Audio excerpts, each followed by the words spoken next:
할렐루야. 오늘도 새날을 주신 하나님을 찬양합니다. 어제는 거룩한 주일을 보내고 또 새로운 한 주간을 시작합니다. 이 한 주간도 말씀 충만, 은혜 충만, 성령 충만한 복된 한 주간을 보내시기를 주님의 이름으로 축원합니다. 오늘 우리에게 주시는 하나님 말씀은 사사기 12장인데요. 오늘은 1절에서 4절까지만 봉독해 드리도록 하겠습니다. 하나님의 말씀을 경청하시기 바랍니다. 에브라임 사람들이 모여 북쪽으로 가서 입다에게 이르되 내가 암몬 자손과 싸우러 건너갈 때에 어찌하여 우리를 불러 너와 함께 가게 하지 아니하였느냐?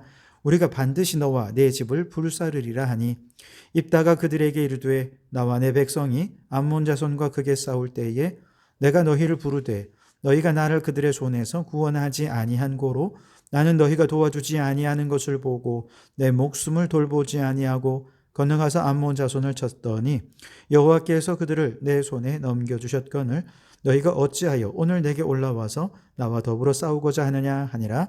입다가 길르앗 사람을 다 모으고 에브라임과 싸웠으며 길르앗 사람들이 에브라임을 쳐서 무찔렀으니 이는 에브라임의 말이 너희 길르앗 사람은 본래 에브라임에서 도망한 자로서 에브라임과 므낫세 중에 있다 하였음이라.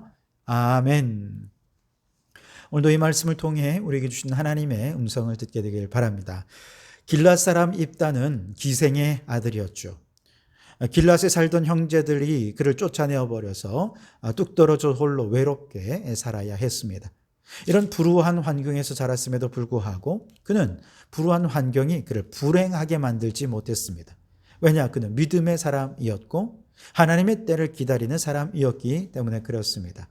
그 결과 그는 어떻게 되었습니까? 자신을 쫓아보냈던 길앗 사람들이 암몬이 그들을 침략해 왔을 때 입다만이 그들을 암몬에서 구원해 낼 수 있는 유일한 장군이다, 군사다, 대장이다 라고 생각하고 입다에게 찾아와서 도와달라 요청하게 되었고 결국 입다가 나선 암몬과의 전쟁에서 아주 대승을 거두게 됩니다.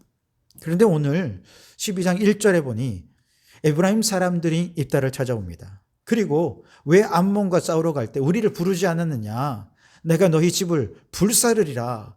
그렇게 화를 내면서 위협까지 하는 것입니다. 근데 이 에브라임 사람들은 전력이 있죠. 기드온이 300명의 군사로 미디안을 치러 갈 때에도 에브라임 사람들이 전쟁 끝난 다음에 와가지고 왜 우리 안 불렀느냐고 그렇게 막 다투려 하지 않았습니까? 그때는 기드온이 지혜로운 말로 그들을 잘 돌려보냈는데 입다는 안 그랬어요. 입다는 아주 적극적으로 따졌습니다. 2절 말씀에 보면 입다가 그들에게 이르되 나와 내 백성이 암몬 자손과 크게 싸울 때에 내가 너희를 부르되 너희가 나를 그들의 손에서 구원하지 아니하였다 그렇게 말합니다. 도움을 요청했다는 것입니다. 불렀다는 것이죠. 그런데 그들이 도와주지 않았어요. 그래서 입다가 목숨 걸고 가서 싸워 승리했어요. 하나님이 승리 주셨습니다. 그런데 뒤늦게 지금 이제 와가지고 따지고 협박하고 있으니 이건 나와 싸우자는 것이냐? 하고 아주 큰 소리로 그들을 야단을 친 것이죠. 이 사건뿐만 아니라 길르앗과 에브라임은 서로 묵은 감정이 좀 있어요. 왜냐하면 에브라임 사람들이 길르앗 사람들에 대해서 비난과 모욕을 주는 말들을 해왔기 때문이지요. 4절 중반부에 보면 이는 에브라임의 말이 너희 길르앗 사람은 본래 에브라임에서 도망한 자로서 에브라임과 므낫세 중에 있다 하였음이라 그랬어요. 즉 길르앗 사람들과 입다를 이 에브라임 지파 사람들이 뭐라고 얘기했냐면 저들은 에브라임에서 도망친 사람들이다. 그러면서 그들은 모욕을 준 것이죠. 그러나 이는 전혀 역사적 사실과 맞지 않습니다. 이스라엘이 요단동 쪽에서 점령했을 때 모세가 이들에게 땅을 주어서 아주 정당한 방법으로 그 땅을 차지한 것이었거든요. 게다가 길르앗은 므낫세나 에브라임과는 아무 상관이 없는 자들입니다. 그럼에도 불구하고 에브라임 사람들이 마치 길르앗과 입다가 민족의 배신자라도 되는 것처럼 적어도 에브라임의 배신자라도 되는 것처럼 그들을 거짓으로 모함한 것이죠. 안 그래도 그들의 거짓된 모함으로 묵은 감정이 있었는데 이렇게 말도 안 되게 와서 따지니까 입다가 이제 말로만 하지 않았습니다. 4절에 보니 길앗 사람들을 모아서 실제로 에브라임과 싸워서 에브라임을 무찔렀습니다. 허겁지겁 도망치는 에브라임 군사들을 사투리로 분별해서 에브라임의 사투리를 쓰는 군사들 다 잡아 죽인 것이 4만 2천 명이었습니다. 왜?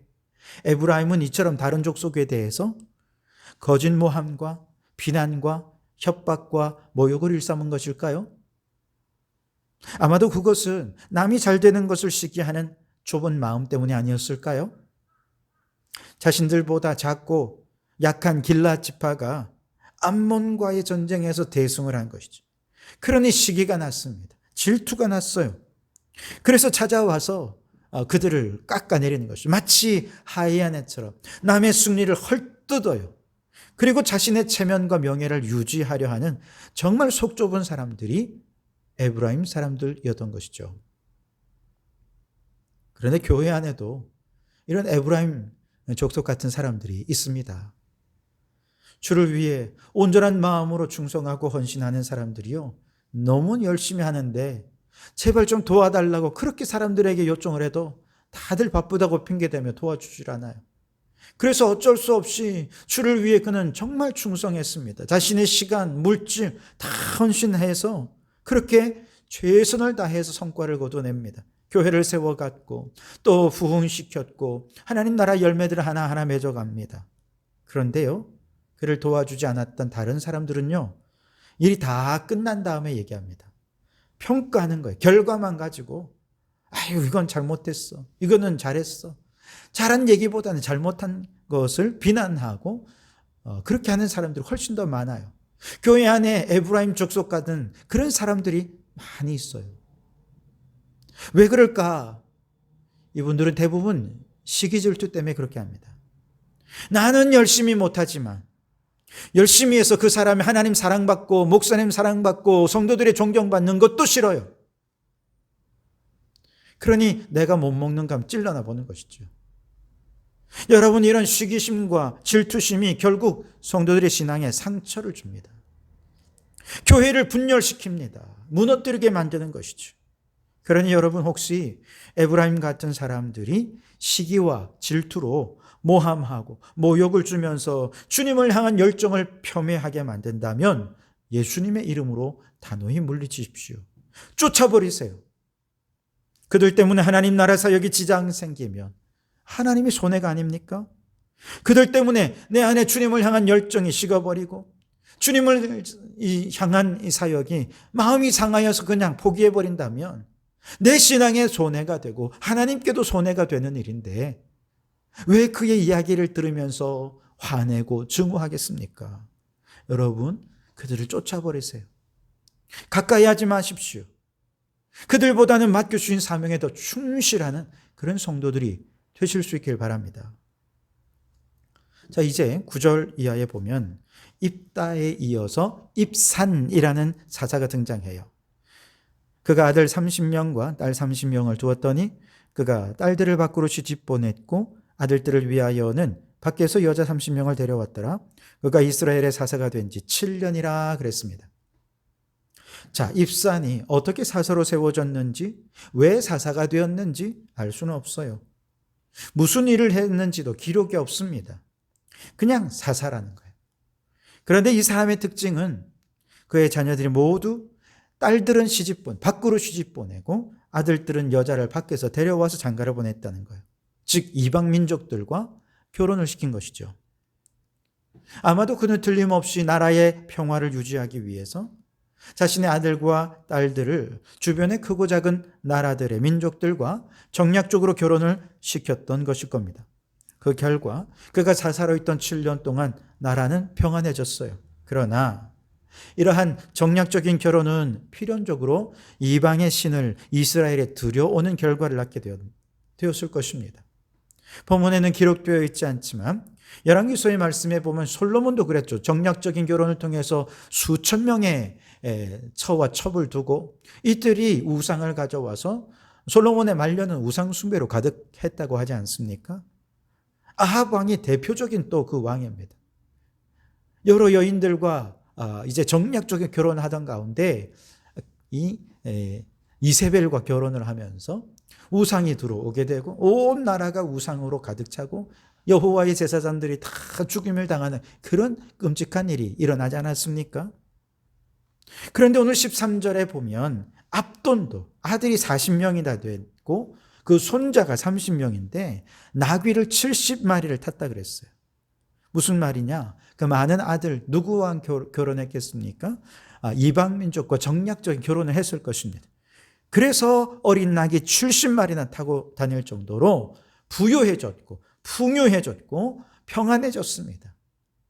이렇게 정략적인 결혼으로 나라의 평안을 유지하긴 했지만 그 땅은 영적으로 타락했고 우상 숭배하는 시대가 되고 말았던 것이죠. 입산과 압돈 사이에 엘론이란 사사, 그가 10년을 다스리는 시기도 있었노라고 간단히 기록되어 있습니다. 결국 입산과 엘론과 압돈이라는 이 세 사사들은 하나님의 뜻을 이루기보다 어떻게든 나라를 좀 평안하게 해야겠다, 평안을 추구하던 사람이었습니다. 하나님의 방법으로 하나님이 주시는 평안을 추구한 것이 아니라 인간의 방법으로 평안을 추구하다 보니 그 결과 그들이 원하는 대로 잠시 나라는 평안해졌지만, 그러나 하나님이 왕 되신 나라를 세우는 일은 뒷전으로 밀려나고 말았고 장차 이 나라를 파괴해버리고 말 우상숭배의 우상숭배 가득해져서 결국 이 우상숭배로 말미암아 나라가 무너지고 넘어지고 갈등하고 그렇게 어려움에 처하게 되었던 것이죠. 여러분, 하나님께서 이 백성들을 가나안에 처음 들어오게 하셨을 때 가나안의 원주민을 다 내쫓게 하셨습니다. 그리고 그 땅에 정착하게 하신 분명한 목적이 있었죠. 왜 그랬습니까? 우상 버리고 그 땅에 하나님이 다스리시는 하나님의 나라를 이루게 하기 위함이었습니다.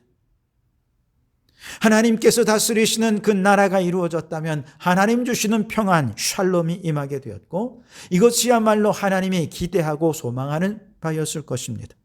그러나 하나님의 방법이 아니고 하나님의 샬롬이 아닌 인간의 방법으로 잠깐의 평안을 추구하다 보니 겉으로는 평안해졌지만 풍요로워졌습니다. 부유로워졌습니다만 영적으로 보니 타락했고 분열의 씨앗들이 무럭무럭 자라고 있었던 것이죠.